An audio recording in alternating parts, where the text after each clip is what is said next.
jangan-jangan bisa jadi nih ya, bisa jadi ini taktiknya Florentino Perez juga supaya UEFA nih Champions League nih formatnya Ya, harus dirubah lagi nih. Kita semua sebenarnya ya. nih ya, kita semua sebenarnya nih kita nih kemakan jebakan Batman-nya Florentino Perez. Welcome to Talk Podcast. Let's talk now. Episode kali ini kita kedatangan yang tak lain dan bukan Bung Wesley Hutagalung. Apa kabar Bung Wesley? Baik, Andre. Sehat? Sehat. Nah, kita kalau udah ada Bung Wesley, kita akan bahas nggak jauh-jauh dari olahraga. Kita akan bahas bola nih. Oh, Eropa nih lagi panas. Sampai per hari ini gonjang-ganjing gara-gara European Super League itu benar-benar bikin panas ya. Selain juga dipecatnya Jose iya. Mourinho. Nah, ini kita recording nih, update terakhir adalah menyisahkan hanya Real Madrid dan Barcelona doang di antara 12 tim ya. Ya. Iya. Nah, tapi ini kan dari kemarin itu beritanya muncul itu kan heboh banget kan ini. Tiba-tiba aja ada 12 tim pengen bikin liga sendiri. Nah, ini sebenarnya memang gimana sih Bung Wesley? Kok tiba-tiba ada muncul wacana kayak begini? Emang Liga Champion aja nggak cukup atau gimana sih? Iya, ada beberapa pertanyaan sih yang harus kita ajukan. Pertama, kenapa Hmm. di Inggris 6? Gitu ya. Iya, iya. Kalau kalau udah 6 udahlah selesai liganya kalau mereka ikut kan. Ah, Makanya Perdana Menteri sampai ngomong gitu kan. hmm, Federasinya sampai bergerak lah. Sehingga hmm, itu hmm, menjadi salah satu yang memicu gagalnya untuk sementara. Gue bilang sih untuk sementara gagalnya. Kemudian wacana ini itu sebenarnya kalau kita mundur 10 tahun lalu ya 2009 hmm, Arsene Wenger udah pernah mengatakan akan muncul nih. Jadi karena ada kecenderungan tim-tim besar itu mereka maunya hanya mereka yang bermain di Liga Champions. Gitu.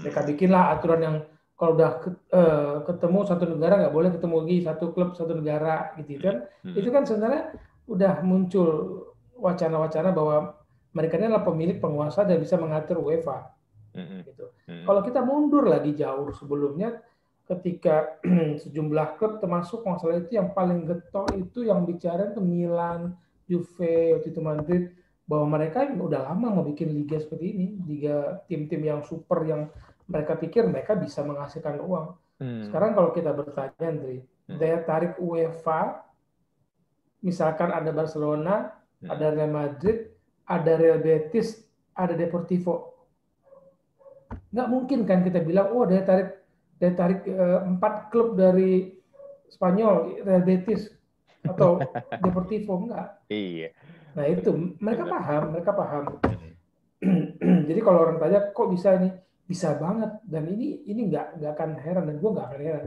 Jauh-jauh hari kita udah ngebahas waktu itu. hmm. Ingat nggak kita punya liga pecah Liga 1 Liga LPI gitu ya? Iya, iya, iya. Ingat nggak? Kita pernah ada dua liga ya waktu itu ya. Dua liga dan dua PSSI kan ya. Nah Hmm, waktu itu gue diskusi sama teman-teman gini, kalau mereka tidak mau ngikutin peraturan sepak bola under FIFA, kan hmm, ada statuta kan hmm, yang diakui FIFA-nya ini. Bisa nggak? Bisa, aku bilang gitu. Cuman jangan pakai aturan FIFA. Misalkan hmm, jangan pakai 11 lawan 11 starting line up-nya, tapi 9 lawan 9. hmm, Waktunya mungkin jangan 2 kali 45, tapi 3 kali 30, misalkan gitu-gitu lah. hmm, Diatur. Nah, luas lapangan peraturan wasit itu jangan pakai wasit FIFA. hmm, Bisa, bukannya nggak bisa, bisa. Tapi kan itu kan udah dikontrol banget sama FIFA. hmm, hmm, Nah, UEFA pun begitu mengontrol seluruh klub-klub di Eropa. Di Asia karena geliat ekonominya belum seperti itu, mungkin belum. Tapi Eropa, geliat ekonominya kan luar biasa. hmm. Kita ambil acuan ya, Andre. Tahun Juni 2020, yang namanya MU itu utangnya hampir 450 juta pound. MU tuh ya, Pound ya, sekelas MU, MU ya. plus MU.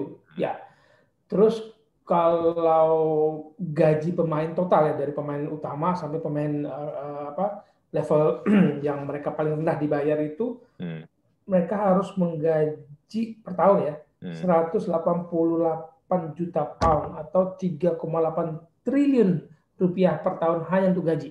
hmm. Iya kalau Utang, gaji. ngomongin gaji, memang gaji pemain bola itu makin lama makin edan sih. Ya. Nah, Hmm. pemasukan mereka, gue catat, pemasukan mereka itu berkurang dari 600-an juta pound Hmm. setahun tahun 2019 menjadi 509 juta pound 2020. Hmm. Dari mana masuk pemasukan lagi? Tiket supporter hilang, Hmm. kan? Sponsor stadion yang di dalam stadion kan ada sponsor juga. Hmm. Hmm. Itu pasti ada revisi atau pokoknya hilang, ada pemotongan. Hmm. Lalu yang membayar itu dari mana? Ketika ada tawaran untuk masuk Liga Super Eropa, mereka dapat 300 juta euro Hmm. sekali masuk aja. Iya. Sementara kalau mereka menang Liga Champion plus hak siar televisi plus yang lain itu hanya 150 juta Hmm. euro. Itu udah pertandingan berapa tuh sampai final menang. Iya. Ini hanya ikut di Super Liga Eropa dapat 300. Hmm. Dan ketika kalau kita pengelola klub, ini kita tahu nih balance keuangan kita. Hmm. Terus ada tawaran nih untuk menyimbangkan supaya menjadi positif lagi. Kita ambil nggak? Pasti Paling ambil. tidak kita mengatakan, Hmm. gue pingin Hmm. resiko belakangannya, yuk kita pikirin. Tapi ini supaya klub ini jalan terus kan. Hmm. Hmm. Betul. Kita bayangin 3,8 triliun rupiah sebulan setahun gaji pemain MU. Iya. Kan Hmm. De Gea 1 hari 1 miliar rupiah kan Iya. gajinya. Kalau nggak salah dia seminggu 300 ribuan ya, pound sterling. Ah, 335. iya. Ya. Pound sterling loh itu Kalau loh. kita rupiah kan sehari aja, Hmm. sehari aja. Hmm. Sehari 1 miliar rupiah.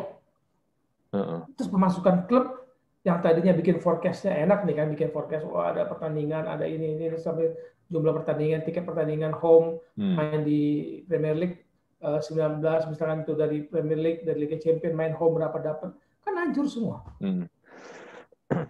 Bisa dibilang emang COVID ini sangat-sangat ini ya, mendesak banget sampai akhirnya mereka tiba-tiba muncul, announcement nih, kita mau bikin European Super League. Ya, kalau menurut gue sih, Hmm. pandemi ini hanya pemantik. Ini kan udah lama mereka siapkan. Hmm. Hmm. Nggak mungkin kucuk-kucuk mereka siapin. Ini udah lama, Hmm. udah bertahun-tahun.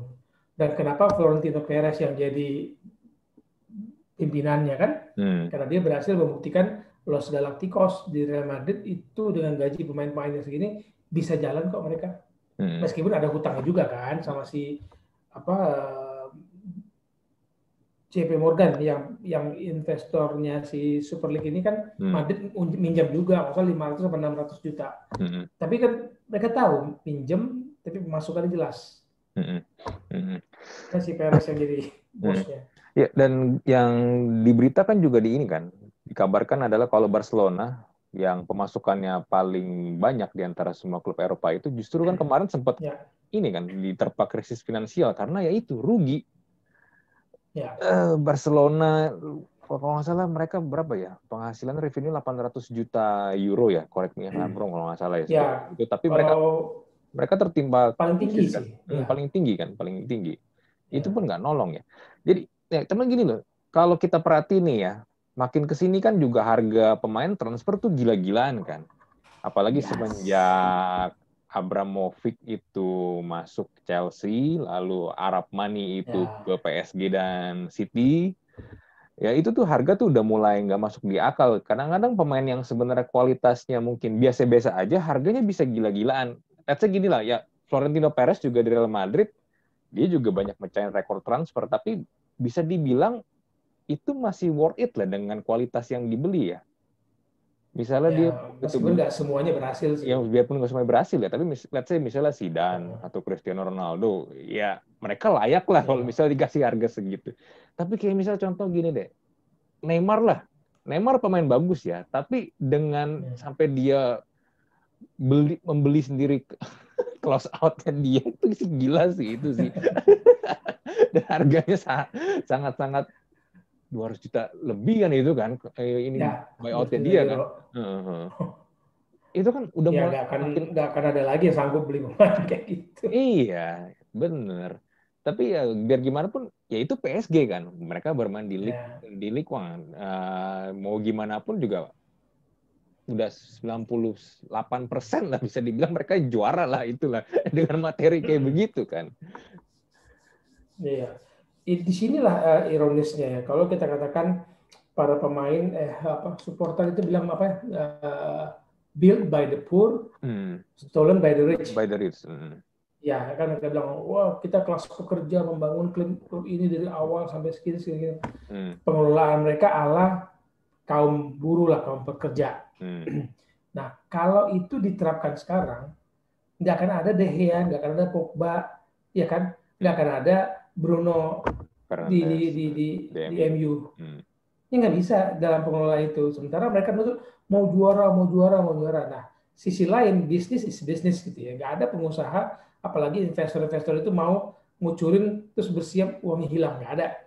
Mereka adalah pebisnis. Mereka bukan pengelola sepak bola dari awal, dari lahirnya. Ya kan, kalau dari Amerika, dari Arab ya. Main bola kan enggak. Makanya kelas pekerja kemudian harus mengikuti tuntutan yang diberikan oleh pemilik klub, investor. Gue kasih investasi, beli pemain bagus-bagus untuk memenuhi tuntutan si para kelas pekerja yang tadi kita bilang pekerja ini untuk juara. Nggak ada kan klub yang nggak mau juara. Tapi untuk juara kan butuh pengorbanan, butuh biaya. Nah butuh biaya itu ada butuh gaji-gaji tadi yang kita bilang. Se-MU satu tim 1 tahun seluruh pemain itu 3,8 triliun rupiah bayarnya. Nah itu kan butuh uang. Nah, uang itu didapat dari mana? Nah ketika uang untuk yang didapat yang tadi jadi forecast juga dapat, ya nggak bisa lagi bilang bahwa oke, kita kembali sekarang pengelolaan ala poor, ala kelas pekerja. Ya nggak ada kelas pemain-pemain besar. Begitu misalkan ini di Inggris ya, yang paling parah kan demonya di Inggris. Oke, Inggris bilang kembalikan pengelolaan sepak bola kepada masyarakat lokal, kepada kaum pekerja atau apa. Ya, terus pemainnya yang bagus-bagus pada pindah ke Italia, ke Spanyol dong. Balik lagi kayak zaman Premier League awal-awal ya. Kalau misalnya kayak begitu kan. Iya. Tahun awal 90 semua orang ingin pemain ke Italia. Karena di sanalah berkumpulnya para pemain-pemain terbaik dan gajinya. Gajinya kan waktu itu orang akan ke Italia selain kompetitif yang lebih baik gitu ya, gaji mereka juga aman. Nah begitu Premier League buka keran gaji dengan investor-investor baru, ya semua orang kemudian ke Inggris. Nah, yang miris juga sebenarnya Serie A sih. Serie A kan ada 3 tim yang ikut, Juve, Inter, dan AC Milan ya. Ya kita tahu lah sekarang Serie A kualitasnya seperti apa ya. Menurutnya jauh banget. Dan kalau kita perhatikan juga, kalau kita nonton ya, tim-tim yang di luar Juve, Milan, atau Inter sekarang ini, itu mainnya ya, Bung Wesley ya, kayak main Tarkam loh. Maksudnya, bola kemana, ini mereka rame-rame nguber itu bola. Jadi kita, kalau nggak usah bandingin lah ya sama Real Madrid, Barcelona, atau Bayern Munchen lah ya. Mereka bisa bermain dengan skema mereka, bermain bagus, taktis. Ini bola di mana mereka kejar rame-rame, benar-benar kayak main Tarkam. Serie A loh, Serie A ya, kita ngomong Serie A loh. Dan sampai sebegitunya. Dan kalau nggak salah siapa yang ngomong ya, Agnelli ya, presidennya Juve juga bilang kan, kalau di Serie A itu memang beratnya adalah stadion tuh masih kebanyakan dimiliki sama pemerintah ya. Ya, Pemda. Sama Pemda setempat. Mereka juga mau renov stadion juga susah, mereka mau ngapa-ngapain susah, mau bangun stadion baru juga susah, pokoknya semua susah lah. Even mau renovasi sebentar ganti cat aja katanya, itu aja susah banget. Iya, harus izin kan milik pemerintah. Iya, milik pemerintah. Jadinya kalau kita bandingin sama mungkin stadion-stadion di Liga Inggris atau Spanyol ya, kualitasnya Italia tuh kesannya tuh udah jelek banget sebenarnya. Kalau kita pernah ke sana kelihatan stadion tua, jelas. Jangan bandingin sama Emirates Stadium di Arsenal gitu ya. Bayern Munchen, Allianz Arena. Jauh kalau kita bandingin Olimpico Roma gitu, stadion tua gitu. Milan bandingin dengan stadion-stadion yang di negara tetangganya. Memang begitulah. Dan menurut gua sih Italia harusnya ngambil momentum ketika awal 90-an sampai itu mereka menjadi pusat sepak bola. Harusnya dari situ mereka udah bikin terobosan bangun stadion sendiri. Sekarang terlambat lah. Uangnya nggak ada. Ya kayak Juve kan benar-benar harus menjual diri untuk mendapatkan stadion. Betul. Ya miris sebenarnya sih ngelihat Serie A sampai sebegitunya. Even sekarang ini jagoan Italia boleh dibilang Juventus lah ya. Juventus pun sebenarnya di Eropa pun juga udah nggak bisa berbicara banyak. Ya, pemainnya kan nggak ada istilah bilang apa ya, pemain baru yang benar-benar memberikan nyawa dalam permainan kan udah nggak ada. Ya Ronaldo is time for him to inilah let it go. Semua itu kan udah tinggal mencapai kesenangannya bermain. Betul. Meskipun dia selalu pengen juara, tapi lihat skuad di belakangnya. Iya. Kalau lihat squad Juve ya, tengah ke belakang tuh sebenarnya tuh aduh parah. Iya, Itu pemain-pemain kagak jelas semua itu. nggak ada lagi istilahnya. Kalau dulu kan Liga Italia itu terkenal dengan pemain-pemain yang kayak Rui Costa. Itu kan pemain-pemain jenius di lini tengah. Iya. Hmm. Kita nggak punya lagi. Setelah eranya Pirlo, susah banget dapetin Hmm. gelandang-gelandang tengah yang bermain. Sehingga memunculkan permainan yang menarik kan. Jangan pemain bagus di tengah, pemain bagus di depan, tapi pemain di tengahnya nggak bagus, ya susah juga. Hmm. Nggak lahir permainan yang bagus itu. Hmm. Nah, tadi di awal kan Bung Wesley sempat mention nih, ini menarik nih. Kenapa tim Inggris sampai 6, sedangkan yang lain cuma 3? Italia Iya. 3, Spanyol 3 kan. Inggris doang Hmm. yang 6 tim nih. Kenapa nih? Even sekelas Spurs pun yang nggak pernah hampir jarang juara, itu diajak loh. Ya mungkin ini ya, ini pertanyaan gue tadi itu sama Hmm. dengan pertanyaan sekarang. Kenapa? Apa karena dulu julukan Big Six? Hmm. Dulu kan ada julukan Big Six itu kan. Hmm. Hmm. Meskipun kalau main di Liga Champions tetap 4. Hmm. Kan ganti-gantian tuh antara misalkan gantian Spurs, gantian dengan si City. City kan baru-baru aja nih Hmm. masuk gitu ya. Kalau yang Hmm. langganan kan udah MU, MU, Liverpool, Chelsea, Arsenal, Liverpool. Chelsea, udah gitu-gitu aja kan Hmm. gantian mereka Hmm. itu. Hmm. Mungkin dari sisi itu karena bisa dibilang gini, Spurs diajak karena dia punya utang besar sama si apa JP Morgan. Bisa jadi kan gitu juga. Soal prestasi lu pernah Hmm. juara champion loh gitu ya. Yang diajak kan istilahnya yang sudah ya meskipun Atletico ya, tapi Mas City, tapi posisi mereka adalah posisi yang punya fans banyak, marketing aman secara gitu kan. Nah, Hmm. mungkin Spurs masuk tim Big Six plus lu punya banyak utang, jadi lu bayar bisa masuk ke sini, bikin stadion di tengah kayak pandemi gini mati juga kan Iya. Spurs. Hmm. Tapi kalau pertanyaan gue ke depannya karena untungnya ini udah di hold ya, untungnya di hold nih. Hmm. Tapi kan pertanyaan gue itu sampai gue nyari-nyari siapa lagi. Karena akan kan 12 nih. Hmm. Akan ada 3 tim lagi sebagai tim fondasi yang tidak degradasi Hmm. kompetisi mereka begitu kan. Hmm. 3 dari mana ya? Bayern, Jerman Bayern kan udah menolak. nggak mau, ya nggak mau kan, Bayern nggak Hmm. mau. PSG menolak. Hmm. Berarti 3 ini dari mana nih? Italia kah? Kalau Spanyol siapa lagi? Kayaknya nggak ada lagi gitu kan Spanyol. Hmm. Siapa lagi? Portugal kah? Atau apa? Nggak level Hmm. untuk mengatakan bahwa ini tim Super League. Terus 5 yang akan datang bergantian. Entah dari mana 5 ini gue nggak ngerti hitung-hitungannya. Hmm. Kan 20 total, jadinya 20 karena dibagi 2 grup kan, 10-10 rencana mereka begitu. Hmm. Nah, yang gue benar 3 ini yang akan menjadi fondasi utama 15 tim yang tidak akan degradasi, tidak akan terlempar dari Liga Super Eropa, siapa ya? Inggris udah 6 loh. Iya. Siapa lagi dari itu? Coba siapa lagi yang lu pikir dari Inggris pantas masuk Super League? Siapa dari Inggris? Leicester kah? Leicester juga baru belakangan. Itu pun Nah, kan gini, ini yang gue lihat ya sebenarnya. Kalau yang diundang ini 12 tim ini memang karena mereka punya branding yang kuat. yes. Branding yang kuat. Ya Spurs mungkin biarpun nggak berprestasi, tapi kan mereka punya branding yang kuat. Pelatihnya sebelum Mourinho dipecat ya, pelatihnya tuh punya karakter dan profil yang kuat banget kan. Lalu striker terbaik Inggris Harry Kane di situ. Ada juga Son.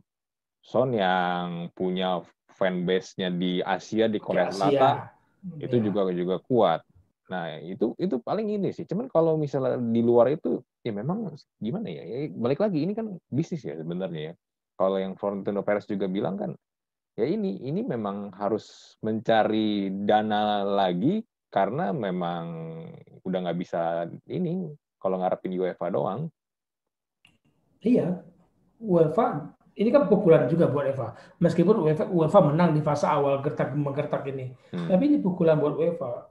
Kalau mereka yang 12 tim ini bisa mencari investor sedemikian banyak dapat uang dari bagi-bagi ke klub. Lah UEFA yang udah bertahun-tahun, berpuluh tahun menggelar kompetisi harusnya mereka juga bisa dong ngasih ke sini. Nah, ucapan si Florentino Perez itu kan menggelitik sebenarnya. Yang dia bilang, kita tahu berapa gaji pemain, Kevin De Bruyne berapa adalah berapa, tapi kita nggak tahu yang dibawa pulang para pengurus UEFA itu berapa. Betul. Itu kan dia dibandingin tersirat bandingin sama LeBron James segala. Kita tahu gaji LeBron James, tapi presiden UEFA kita nggak tahu gajinya berapa. Nah, mereka dapat banyak berapa tuh, uangnya kemana aja, itu kan nggak tahu. Itu kan pemikiran klub-klub elit. Mungkin saja uang itu kan dibagi rata ke klub Eropa lainnya kan banyak. Nah itu mungkin aja, tapi penjelasan itu tidak keluar juga. Bantan itu nggak keluar juga dari UEFA. Hanya memang bantannya kemungkinan untuk 36 klub di Liga Champions penambahan itu. Tapi soal uang itu nggak ada penjelasannya kan. Sebenarnya kan juga mereka ini liga tiap minggu tetap main kan. Perez sudah bilang kan, kita tetap akan main liga. Ini mainnya midweek, jadi sebenarnya nggak akan mengganggu liga domestik masing-masing. Nah, tapi memang sebenarnya memang yang paling kebakaran jenggot emang UEFA sih, karena kalau ketika mereka main di midweek, kan Liga Champions otomatis mereka nggak masuk dong, karena mereka udah main di midweek. Oh iya. Nah, pastilah. Kecuali mereka bikin tim Barcelona A, Barcelona B gitu. Iya. Karena si Perez dan para petinggi Liga Eropa udah mengatakan bahwa Liga Champions itu adalah kayak divisi 2-nya. Divisi 1-nya itu Liga Super Eropa. Nah, bahkan merendahkan status turnamen yang dibentuk oleh federasi tertinggi di Eropa. Mereka kan bukan federasi, tapi akan menjadi federasi kemudian. Ketika gue bilang tadi, kalau aturan itu nggak boleh dipakai, mereka bikin aturan sendiri. Mereka bikin wasit sendiri, mereka bisa bikin aturan itu sendiri, bisa bikin kejuaraan sendiri, dan mencari uang sendiri. Cuman gue nggak tertarik kemudian, Andre. Ya, apa gunanya berkompetisi tapi nggak ketahuan ini akan tersingkir apa enggak? Ya bermain skor aja lu terus-terusan. Iya sih, itu sebenarnya jeleknya begitu. Nggak ada degradasi juga buat mereka kan. Ya, pokoknya yang penting main aja tiap minggu. Tapi gini loh, yang menarik sih adalah begini. Kan UEFA itu kan udah menggertak kan, kalau yang ikut pun juga mereka nggak boleh main di timnas kan. UEFA dan FIFA juga udah kasih itu tuh, udah kasih ultimatum. Nah, what if kalau misalnya mereka hajar terus nih, sebenarnya yang rugi kan UEFA sama FIFA juga kan. Bayangkan misalnya Piala Eropa nih yang sebentar lagi nih nggak ada pemain dari 12 klub itu, nggak jualan itu. Ya kan, nggak jualan. Bayangin misalnya Piala Eropa nggak ada Ronaldo, Piala Eropa nggak ada Harry Kane, Piala Eropa nggak ada Kevin De Bruyne, sepi itu. Yang terus pemain Real Madrid juga dan Barcelona yang mendominasi timnas Spanyol juga nggak ada. Nggak ada. Siapa? Ya sebenarnya juga pemain menjadi serba salah sih, Andre. Yang gaji klubnya dengan gaji anggap tadi kan kita ngomong deh ya udahlah dengan gaji 1 miliar per hari gitu ya. Nggak ada pemain sepak bola yang tidak mau membela timnasnya. Iya, itu udah. Nggak ada pemain sepak bola yang nggak mau juara bersama timnasnya, entah di Eropa, di dunia gitu. Tapi ketika ada tentangan bahwa mereka yang ikut Liga Super Eropa tidak boleh lagi main di Piala Eropa, yang kasihan kan pemainnya. Di satu sisi klub yang menggaji, satu lagi negara. Dimaki-maki satu negara kan nggak enak. Betul. Dipertanyakan nasionalismenya kan. Pasti dicap seraka juga. Iya. Tapi si Toni Kroos pemainnya sih. Tapi Toni Kroos sempat ini kan, ada kemarin tuh ada quote-nya yang diangkat tuh. Kalau dia bilang kita nih pemain ini sebagai pemain ini sebenarnya kita ini budak. Kita ini cuman ya udah main-main aja, mau nggak mau kita harus ikutin, ada pertandingan apa ya udah kita harus ikut, nggak bisa memilih. Dan dia juga mengkritik ini kan adanya seperti pertandingan UEFA Nation League yang sebenarnya menurut dia nggak penting-penting amat, tapi ya harus ikut ya sebenarnya. Kalau dia bilang cederanya Real Madrid sekarang ini karena faktor kelelahan, masuk akal nggak sih sebenarnya?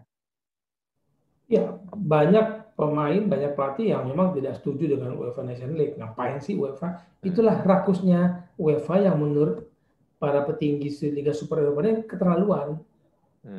Gitu. Dan uangnya dapat, tapi kemana? Kok nggak dapat nih kami-kami yang punya daya tarik nih? Istilahnya gitu kan. Kalau kalau apa ya, musisi kelas atas sama musisi kelas bawah dihadirkan, masa disamakan ininya? Jamuannya, pelayanannya, harganya, pasti musisi atas juga pasti minta diistimewakan. Terus kejadian sama di klub-klub Eropa itu sama, dan mereka melihat Liga Nation League ini Nation League Eropa ini benar-benar mengganggu program para pelatih karena peaknya terlalu cepat gitu loh. Nggak bisa dibikin latihan puncak di sini. Enggak, puncaknya kebanyakan untuk seorang pelatih membuat peak pemain itu terlalu pendek jaraknya. Recovery-nya juga kan capek ya, terbang-terbang ke sana ke sini juga. Gitu. Nah, sebenarnya jadinya gini loh, kan Perez dijadikan sekarang ini dijadikan kayak semacam kambing hitam lah, yang dosanya paling gede kan diarahkan ke Florentino Perez semua sekarang ini nih. Tapi sebenarnya kalau kita jadi Florentino Perez, ada benernya nggak sih sebenarnya nih? Atau jangan-jangan bisa jadi nih ya, bisa jadi ini taktiknya Florentino Perez juga supaya UEFA nih Champions League nih formatnya harus dirubah lagi nih. Kita semua sebenarnya nih ya, kita nih kemakan jebakan Batman-nya Florentino Perez nih. Ditekan dengan cara seperti ini. Karena tadi tuh gue baru aja lihat, kalau nggak salah Champions League akan dirubah lagi sih formatnya dalam waktu dekat kan, dengan sistemnya seperti Liga di awal, nanti 8 tim teratas, peringkat atas yang baru akan masuk ke ini fase knockout loh. Ya, itulah yang menurut gue dari awal ini gertakan Liga Super Eropa ini kena nih. Memang malu ya, 48 jam mereka membatalkan, ada 6 Inggris ikut, tiba-tiba 6 Inggris keluar gitu, terus disusul dari yang lain. Malu ya, tapi hasilnya bukan soal malu itu. Hasilnya UEFA open nggak, terbuka nggak? Kemudian dengan segala rencana mereka, lu mau berubah nggak? Karena kompetisi yang itu aja bertahun mungkin lama-lama bosan. Selain bosan, tadi gue bilang dari awal, cost-nya klub ini makin gede, mereka butuh sesuatu, masukkan keran-keran baru, keran-keran lain agar ini roda kehidupan jalan terus. Jangan lupa ini bisnis. Jangan dibilang gue penggemar sepak bola, Andre. Gue wartawan olahraga dari zamannya gue masih apa istilahnya ya, memulai karir. Tapi gue paham sepak bola ini nggak lagi tentang menang dan kalah, soal pride, kebanggaan yang dari awal itu dilahirkan dalam sepak bola. Tapi pertandingan itu adalah sebuah entertainment, hiburan, show yang harus dijaga oleh si pengelolanya supaya ini berlanjut terus entertainmentnya. Ketika pandemi membuat sepak bola nggak ada penonton, kira-kira lu curiga nggak MU kalah 1-6 dari Spurs? Liverpool kalah 2-7 dari Aston Villa. Dari Aston Villa. Menurut gue ini yang dilakukan oleh Liga Super Eropa ini membuka aib kemarin bahwa kemarin itu skor benar-benar itu adalah kebutuhan klub untuk tadi keran mana lagi nih untuk menjalankan kompetisinya. Ya udahlah, skor ini kita ada beberapa dari sini mainkan, yang untung siapa? Yang kita maki-maki ya, supporter maki-maki. Lagi-lagi gue bilang sepak bola sekarang nggak lagi tentang menang dan kalah, tetapi bagaimana menjalankan sebuah entertainment dan berkepanjangan. Apalagi gini loh, nggak bisa dipungkiri juga kita selama 1 dekade ini dihibur sama dua ikon yang kuat banget kan, Messi dan Ya, Cristiano kan. Ronaldo. Nah, mereka ini udah memasuki fase udah siap-siap pensiun nih karena umur ya. Nah, tapi kalau dikatakan kita udah menemukan penggantinya mereka, penerusnya mereka, gue rasa belum sih. Kalau mau ngandelin Haaland atau Mbappe, kayaknya belum belum siap. Beda beda gini loh, Ya, beda beda mungkin kalau pas lagi zamannya Ronaldo dan Messi itu masih pemain muda ya, masih ada Ronaldinho, masih Zidane masih main, masih ada Beckham, masih ada yang sepantaran mereka ada Ricardo Kakak juga. Masih banyak lah. Maksudnya bintang-bintang itu masih banyak. Tapi sekarang ini gue nggak tahu ya siapa gitu yang bisa yang menggantikan ikon sekuat mereka gitu loh. Karena kalau dari regenerasi dari sebelum mereka itu kan sebenarnya kan udah siap nih. Pas lagi Zidane dan yang lain-lain juga masih main, walaupun udah masuk usia pensiun, tapi kan si Ronaldo sama Messi ini juga udah siap nih. Udah kelihatan nih, ini aura bintangnya udah mulai muncul nih. Dan mereka juga, contoh ya. mungkin Messi, dia satu tim dengan Ronaldinho. Nah, tapi Iya. gue belum lihat nih di sekarang ini nih, apakah adakah yang bisa menjual sehebat mereka? Hmm, kalau gue jawabannya mungkin nggak bisa menjawab persis kebutuhan itu ya. Adakah penerus pengganti Ronaldo dan Hmm, Messi? Tapi era Ronaldo, era Messi nggak bisa benar-benar diplek-plek apple to apple dengan eranya Mbappe maupun Haaland. hmm, Tadinya Neymar yang disebut-sebut ini bakal hmm, penerus lah gitu ya. hmm, hmm, Karena beda gaya bermain, beda tekanan. Dulu nggak dikuasai oleh sosial media, sekarang semua ada sosial media. Dulu penghakiman tuh benar-benar media cetak dan media televisi. Sekarang penghakiman terhadap performa itu, penilaian itu ada di sosial media dan every single minute gitu ya. hmm, Orang bisa bisa menghakimi pertandingan satu orang satu pertandingan kemudian diulas. Kalau dulu kan di koran selesai di koran, besok hmm, lagi ada sedikit pembahasan. Kalau TV hmm, akan ada diskusi-diskusi. Tapi kalau ini kan nggak pernah berhenti. Nah, hmm, nggak gampang kalau Messi, Ronaldo memulai karirnya di era sekarang, belum tentu juga panjang karirnya dan lama. Jadi apple to apple agak susah. Misalnya kita hmm, bandingin era Maradona. hmm, Wah, hebat mana Maradona sama Messi beda lagi. Itu kan sepak bola zamannya Maradona bermain seperti apa, hmm, jumlah pertandingannya sebanyak apa dengan yang Messi ikuti gitu. Jadi apple to apple. Tapi kalau untuk kita mengatakan siapa nih ikon penerus, bukan menyimbangkan kemampuan, tapi ikon penerus, hmm. ya itu tadi mungkin dua nama itu akan menjadi ikon penerus kalau mereka masuk ke tiga besar Eropa ini, Inggris, Italia, Spanyol. Kalau masih Mbappe di PSG, kalau masih Haaland di Dortmund, lama mereka dapat status itu. Keburu Oh, Ronaldo pensiun, keburu hmm, hmm, apa Messi pensiun. hmm. Soalnya gini loh Bung Wesley, ini kita kalau misalnya gue coba sedikit bergeser ke cabang olahraga lain ya. Contoh misalnya ini deh, NBA lah. NBA waktu itu kan kita punya ikon Michael Jordan begitu kuat kan sosoknya ya. Tapi ketika dia pensiun, ada memang pemain-pemain yang disiapkan untuk menggantikan dia, contohnya Kobe Bryant. Tapi nggak ada yang bisa se-ikonik dia. Sampai yang bisa menjual NBA itu satu kompetisi itu begitu Ya, begitu luar biasa kan famous-nya. Tapi Jordan pensiun udah tuh, NBA pelan-pelan langsung turun kan.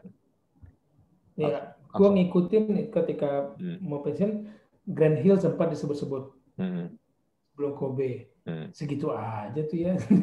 Ya hmm, nilai apa ya, nilai hiburannya nggak sebesar Jordan gitu hmm, loh. hmm, Kita ngomong skill mungkin eh, seperti gue bilang tadi, skill Michael Jordan, skill Kobe nggak bisa apple to apple karena hmm, hmm, permainan juga berubah hmm, hmm, gitu ya. Mungkin sepatunya berubah gitu, cara mereka main bola. Bola basketnya juga berubah. Tapi secara keikonik yang dimiliki oleh Jordan, yang dimiliki oleh misalkan Ronaldo, Messi, hmm, susah dikejar, susah dikejar itu. hmm. Betul, betul. Kalau gue sih takutnya nih, karena biar gimana pun icon-icon ini kan sangat dibutuhkan. Jadi biarpun kita Ya, ngobrol sama orang-orang yang nggak ngefans bola pun, ketika misal dulu kita nyebut nama David Beckham, semua orang tahu siapa David Beckham. Ketika kita sekarang nyebut nama Cristiano Ronaldo atau Lionel Messi, semua orang tahu. Ya. Nah, ini nih yang jadi pertanyaan nih, siapa nih yang bisa menggantikan sosok-sosok ini gitu? Nih, Karena biasa kita balik, ngomong Mbappe, siapa Mbappe, iya, siapaan tuh? siapa Mbappe, siapa Haaland? Karena biar gimana balik lagi kan, this is business gitu. Bola itu Iya, butuh itu juga yang betul. menjual. Karena kalau enggak ya udah akan hanya sekedar permainan sepak bola doang, ya hanya fans aja mungkin yang akan menikmati doang. Ya itu yang disadari oleh ke-12 klub pencetus penggagas Liga Super Eropa itu. Hmm, Mereka adalah ikonnya sepak bola Eropa. Mereka menganggap dirinya itu ya. hmm, Dan nggak ada bantahan juga kan, Rick ya. ya betul. Ini nggak ada bantahan. Lalu kita ngomong Liga Italia Serie A. Selain 3 klub itu yang kuat siapa? Nggak ada lah. Hmm, Napoli oke pernah jaya. Tapi ya maaf, Italia Selatan, Italia Utara ini kan perang nih. hmm. Napoli siapa lu, tim kecil bisa juara, habis itu ditekan terus sama tim lainnya, kagak pernah juara lagi gitu. Kalau Iya. kita ngomong Liga Spanyol, ya 2+1 lah Hmm, hmm, ikon-ikonnya gitu ya. Kalau ngomong Liga Inggris mungkin 6 ikon ini. Nah mereka sadar mereka adalah ikonnya sepak bola Eropa dan mereka mulai memainkan taringnya. Kalau gue ngasih perumpamaan gini, Rik. Tadi gue ngobrol di kantor juga bilang gini. Mereka ini sadar, klub-klub ini bahwa mereka ini ayam aduan yang dimainkan pertandingannya oleh UEFA. hmm, Gitu. Diadu kan, hmm. bikin kompetisi, diadu gini-gini. Mereka dapat makanan gizi yang ayam bagus, dapat makanan yang untuk menjaga kesehatan gizi mereka. Tapi yang paling kaya, yang paling kenyang siapa? Dapat duitnya. UEFA-nya sendiri loh. Ya, si Hmm, pengelola hmm, sabung ayam itu kan. hmm. Nah, suatu ketika ayam-ayam ini berkumpul sadar, kenapa nggak kita bikin kompetisi sendiri antara kita aja? Nggak usah pakai si organisasi penyambung ayam ini, kita aja bikin. Nah, kemudian itulah analogi gua bahwa ayam-ayam ini munculkan Liga Super Eropa. Iya, iya, iya. Tapi kalau misalnya ini kejadian ya, kayak tadi pertanyaan gue tuh, kalau ini kejadian nih, kira-kira bakal seperti apa nih, Bu? Kalau menurut Bung Wesley nih, apakah Oh, sih. para fans yang resisten bilang menolak ini Ya. akan tetap nonton kah? Gue yakin sih tetap nonton kalau menurut gue ya, tapi nggak tahu kalau menurut lu gimana tuh. Kalau liganya mungkin mereka tonton, Hmm, liga domestik ya. hmm, Tapi kalau liga Eropanya mungkin ini chaos ya. Chaos. Kenapa? Tiket pasti mahal. Nggak mungkin tiket murah. ya, ya, tiket mahal betul. Dan ketika apa ya, ketika MU ketemu Barcelona terus menerus gitu, iya apa nggak ada permainan emosi ya? Masa kita tegang terus? Ketika Hmm, kan kalau ketika MU menghadapi misalkan, bukannya gue mengecilkan, menghadapi Sheffield United, hmm, kan tingkat stres itu turun dikit lah. Meskipun bisa kalah juga, hmm, tapi kan hmm, kehidupan mereka itu agak turun dikit. Nah, tapi kalau MU terus-terusan ketemu tim besar, kan tingkat stresnya di atas terus tuh. Pressure-nya beda ya. Iya, Hmm. pemain mana yang tahan begitu? Supporter juga, iya kapan capek, ya, kapan istirahatnya mereka dari tegangan. Chaos sih kalau ini jadi. Jadi bisa disimpulkan, lu nih mendukung atau enggak nih European Super League nih, Bung Wesley ini? Gua nggak mendukung, tapi gue bisa menerima ya, gagasan mereka bikin Liga Eropa. Mendukung nggak? Hmm, hmm, hmm. Lu nggak mendukung, tapi gagasannya lu terima. Bisa gue maklumi karena lagi-lagi mereka itulah ikonik, mereka itulah ayam Hmm, sabung yang mereka kemudian ya kami sudah dapat lebih dong harusnya gitu. hmm, hmm, Lagi-lagi gini, ketika ketika FIFA mau UEFA kan 11-12 itu. hmm, Mereka ambil piala Toyota menjadi piala dunia klub. hmm, Apa menariknya? Sampai sekarang orang nggak ada yang berkesan. Gue nggak ada yang berkesan. Tapi begitu ngomong piala Toyota, gue ingat tahun 1987 misalkan hmm, Porto dengan tendangan balik Rabah Mejer gitu. hmm, Piala Toyota itu. hmm, hmm, Gue masih ingat Raul di tahun 98 melawan Vasco da Gama. hmm. Tapi gue nggak ingat satu pun pertandingan di Piala Dunia Klub yang nggak berkesan gitu. Betul, sama-sama. Kayak misal Kayak misalnya terakhir kali itu 2007 ya, Piala Toyota ya? Lupa gua. Lupa. 2007 ya. 2007 kalau nggak salah. Iya kalau nggak salah 2007 deh, pas Milan kakak masih jago-jagonya kan nggak salah ya. 2000-an itu udah diambil sama FIFA itu. Gue Hmm. lupa sih tepatnya, tapi nggak lama ya, tahun 1999 itu masih masih Piala Dunia, masih Piala Toyota. Iya. Habis itu sempat diambil, balik lagi sempat ke Piala Toyota dengan main di Arab sana, terus baru diambil FIFA dengan Piala Dunia Klub yang memainkan semua jago-jagoan dari Hmm. zona Hmm. anggota dia. Hmm. Betul. Yang sebenarnya nggak siap ketemu tim dari Eropa dan Amerika Latin kan. Pasti selalu Iya, kalah namanya juga melulu. misalkan kelas Hmm. petinju kelas layang sama petinju kelas berat ya siap-siap aja gitu kan. Eh, itu tuh ngomong-ngomong tentang ikonik, memang sih Piala Toyota itu emang lebih ikonik ya. Kayak misalnya MU pas lagi juara Piala Toyota, Ryan Giggs yang jadi Ya, man of the match, walaupun yang ngegolin Roy Keane. Dan setiap kali MVP 97 ya? 99 yang MU kan, MU. 99. Iya ya MU. Dan setiap kali MVP-nya Piala Toyota itu selalu dapat Toyota Mobil. Celica. Gue masih inget tuh Toyota Celica tuh. Ada kan Iya iya. memori yang di situ. Iya Piala iya. Toyota, ingat AC Milan dengan Piala Toyota dengan Rijkaard, lalu Hmm. Gullit gitu kan. Hmm. Adalah yang kita tunggu persaingan antara Eropa dan Amerika Latin. Nggak usah dipaksain Asia, Afrika ikutan. Ya beda. Hmm. Kenapa Ngomong, nggak bikin aja Asia sama Afrika? bener. Ngomong-ngomong ya, pas lagi MU ikut Piala Toyota itu, bener. Kan waktu itu juga FIFA ngambil alih kan Piala Dunia antar klub itu juga kan. Makanya Yang MU di Meksiko ya. lupa deh, pokoknya di Amerika deh. Dan MU kan sempet memutuskan untuk tidak ikut Piala FA kan akhirnya kan di musim itu tuh. Karena Ferguson bilang kalau misalnya masih ikut Piala FA doang juga abis nih, kita udah terlalu banyak bermain nih. Pemain juga pasti akan Ya, Inggris kecapean. banyak banget Iya, iya, kompetisinya iya kan. kecapean. Akhirnya mereka ini kan memilih FA Cup. Itu pun juga akhirnya waktu itu banyak yang menentang kan, karena mereka merasa ya itu orang Inggris kan. Ini FA Cup ini tradisi, kenapa lu harus merelakan Piala ini FA Cup kan demi untuk Yang Piala Dunia ya, antar klub. Ya walaupun di Piala Dunia antar klub MU juga juara ya. ya tradisi kan, ya, apalagi Inggris Uh, gitu. uh, FA kejuaraan tertua di dunia, lebih lebih berharga, lebih apa gitu. Tapi lagi-lagi ya, kalau kita bicara pengelolaan, lama-lama juga mereka-mereka yang jadi apa mainannya UEFA ini pasti pasti bergerak sih. Jadi kalau kesimpulan tadi ditanya, gue nggak setuju, tapi gue dapat memaklumi hmm, gerakan mereka ini. hmm. Iya, dan kalau memang benar ternyata ini hanya jebakan Batman-nya Florentino Perez dan akhirnya UEFA bikin perubahan di formatnya Champions League, Ya, ya berarti jebakan Batman ini berhasil nih. berhasil. Hmm, berhasil. Ya, Dan dijanjikan hadiahnya akan bertambah ya. ya kalau nggak bertambah pasti pasti di sebuah tamparan Hmm, 12 klub aja bisa nyari hadiah hmm, uang peserta aja segitu, apalagi UEFA yang udah bertahun-tahun dan mereka punya otoritas besar. hmm. Harusnya bisa. Harusnya itu angka yang ditawarkan Hmm, 300 juta euro sebagai peserta hmm, ikut kompetisi ini, itu angka yang mungkin diharapkan oleh para peserta ini. Kalau gue ikut Liga Champion, gue menang segitu dong, hmm. gitu kan.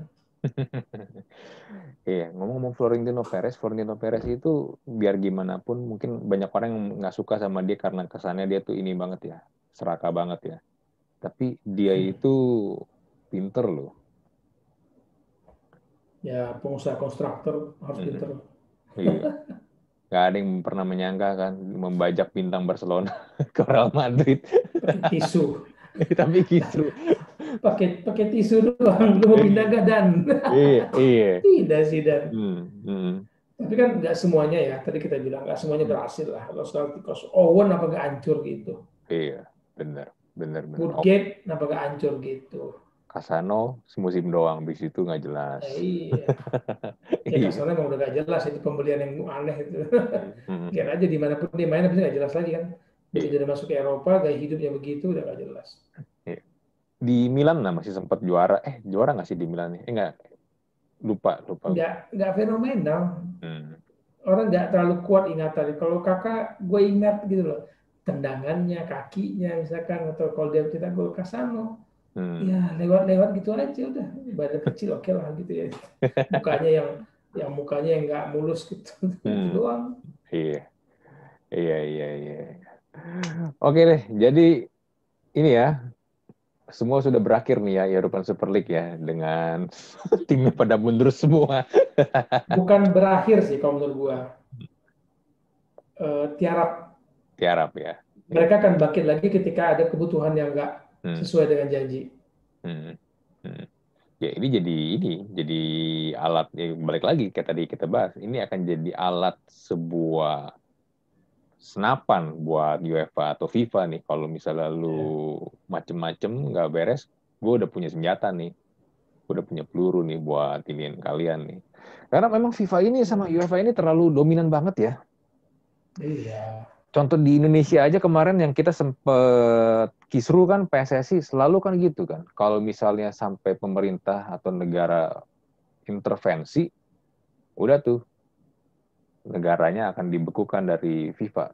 Teman kan Nih, gimana ya? Kalau ngomong timnas, stadion yang bangun pemerintah, iya kan? Yang biayain pemerintah. Kok gue kalau mau intervensi nggak boleh? itulah jahatnya. Ya kita bilang dominasinya keterlaluan, kelewatan. Masuk sampai ke dalam-dalamnya sebuah negara. Bahkan kalau ada intervensi ke pemerintahan bisa dibekukan federasinya. Kalau nggak dibekukan, nggak bisa ikut turnamen, bantuan, nggak dapat bantuan dari FIFA gitu ya. Nggak ada pelatihan dari FIFA. Tadi gue bilang di awal, kalau kita nggak mau ikut FIFA, bisa nggak? Bisa. Bikin kompetisi sendiri, bikin aturan sendiri, bikin ukuran bola sendiri. Cuman ada yang mau ikut nggak? Itu pertanyaannya. Karena kita Iya kan? udah dari tahun berapa, kita udah bertahun-tahun dari zaman mungkin kakek kita atau mungkin kakek buyut kita ngelihat pertandingan bola ya kayak begitu. Iya. Perubahan aturannya kan hanya FIFA yang bikin. Hmm. Kalau misalkan kita nggak mau ikut aturan FIFA, ya udah kita bermain di negara kita sendiri aja udah. Hmm. Jangan keluar-keluar. Nggak ada pemain di luar masuk, kita main keluar nggak bisa karena FIFA nggak akan membolehkan ketika kita bilang kita no. Kayak Indonesia keluar dari PBB gitu kan. Indonesia keluar dari FIFA. Ya udah, kalau Indonesia keluar dari PBB, lu tanggung sendiri, nggak ada bantuan, nggak ada pinjaman, nggak ada istilahnya dukungan perlindungan dari negara-negara PBB. Ya ketika keluar dari FIFA, ya lu bikin sendiri aturan permainan bola. Betul. Ya, emang kurang ajar sih, kurang ajar. Kita kurang ajar sih. Iya. Makanya kemarin pas lagi juga sempat banyak beberapa petinggi FIFA itu ditangkap sama FBI ya. Ya. Ya itu sebenarnya juga jadi pertanyaan sih, kenapa harus sampai akhirnya FBI Amerika yang menangkap, bukannya dari yang pihak-pihak intelijen Eropa kan, tapi Amerika yang akhirnya harus menangkap mereka-mereka ini nih. Gitu kan. Ya UEFA, ya Eropa, mereka udah bermain dengan negara-negara mereka kan. Tapi begitu kejahatan yang lintas negara, lintas benua, kan kejahatannya bisa dibilang lintas benua karena masuk ke Timur Tengah, masuk ke Asia kan, kejahatan yang dibongkar, ya masuk, mereka bisa masuk. Gimana FIFA itu nggak jadi sarang jual beli turnamen? Parah itu. Iya. Kalau misalnya ingat World Cup 2002, ya gue juga nggak yakin sih itu World Cup-nya gimana. Temen kalau ngelihat banyak keputusan yang kontroversial ya, terutama yang sangat-sangat menguntungkan Korea Selatan, ya maybe. Tapi kan nggak pernah ada bukti konkretnya kan. Ya semua mata melihat, cuman membuktikannya pakai apa Ya, gitu kan. makanya, iya, bagaimana membuktikannya. Iya. Oke deh Bung Wesley, thank you banget nih kita Oke. ngobrol-ngobrol tentang European Super League yang umurnya hanya berapa ya orang bilang 48 jam. 48 jam. Ya semoga sih Ya, sebagai penggemar sepak bola ya, semoga sepak bola makin inilah ya, makin lebih seru, bisa dinikmatin juga lebih ini ya. Ya, ada sebuah kesimpulan mungkin penutup yang bagus. Biarkan sepak bola menemukan jalannya. Ya, jalannya seperti apa ya? Sepak bola yang pemenangnya, bukan pengurus-pengurus itu jadi pemenangnya. Biar sepak bola, nah kembali ke akarnya. Cuman ya tadi dunia ini berubah. Nah, Iya. sepak bola menemukan jalannya, jalan yang mana nih? Ya agar sepak bola tetap hidup. Ya itu yang tadi.